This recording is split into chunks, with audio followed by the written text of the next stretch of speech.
Supreme court chief justice Surya Kant ప్రమాణ స్వీకారం చేయంగానే ఆయన ముందుకు ఒక టిపికల్ కేసు వచ్చింది.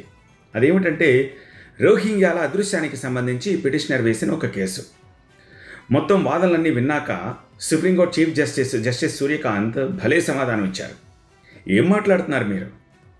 అంటే అక్రమంగా మన దేశ సరిహద్దుల్లో సొరంగాలు తవ్వుకొని మన దేశంలోకి చొరబడ్డ వాళ్ళకి రెడ్ కార్పెట్ వేసి వాళ్ళకి స్వాగతం పలకాలా అని చెప్పి క్వశ్చన్ చేశారు.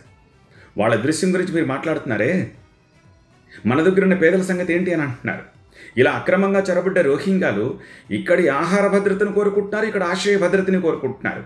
అది మన వాళ్ళకి కదా దక్కాల్సింది, వాళ్ళకెందుకు మనం ఇవ్వాలి అని చెప్పేసి క్వశ్చన్ చేస్తున్నారు. ఏ దేశమైనా సరే ఇలా అక్రమ చొరబాటుదారులకు ఆశ్రయం కల్పిస్తుందా? మనం ఎందుకు చేయాలి అని చెప్పి క్వశ్చన్ చేశారు. ఎందుకంటే ఈ దేశ అంతర్గత భద్రతకు సంబంధించిన అంశం కూడా ఇది. కేవలం వాళ్ళకి ఆశ్రయం కల్పించడం అనే ఒకే ఒక మ్యాటర్ కూడా కాదు. ఈ రోహింగ్యాలు ఎక్కడి నుంచి వస్తారు? మయన్మార్ నుంచి, అటు బంగ్లాదేశ్లో కానీ ఇటు డైరెక్ట్గా బెంగాల్లో కానీ ఎంటర్ అవుతారు.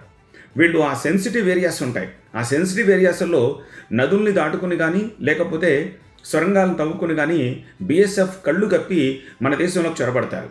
ఈ రోహింగ్యాలు ఏం చేస్తారు?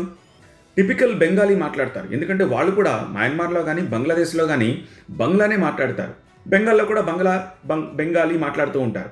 సో ఆ భాష సింక్ అయిపోవడంతో ఇక్కడ వాళ్ళని మనం ఐడెంటిఫై చేయడం కష్టంగా ఉంది. రెండో విషయం, వాళ్ళు ఇక్కడికి రాగానే ఏం చేస్తారు? వాళ్ళకున్న పేర్లలో సగం పేర్లలో ఇక్కడ బెంగాలీ పేర్లను తోకలు తగిలిస్తూ ఉంటారు. ఫర్ ఎగ్జాంపుల్ రహీం అని ఉందనుకుందాం, రహీం మండల్ అంటారు. మండల్ అనేది బెంగాలీకి సంబంధించిన పేరు.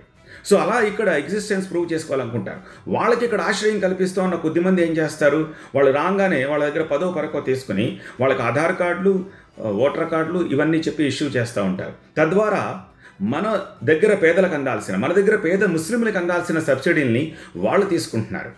ఇప్పుడు చెప్పండి, మన పేద ముస్లింలని పస్తులుంచి రోహింగ్యాలకి మనం రెడ్ కార్పెట్ పరచాలా? సుప్రీంకోర్టు చేసిన ఈ కమెంట్స్ని మీరు ఎలా చూస్తారు? లైక్ చేసి కమెంట్ రాస్తూ షేర్ చేయడం మర్చిపోకండి.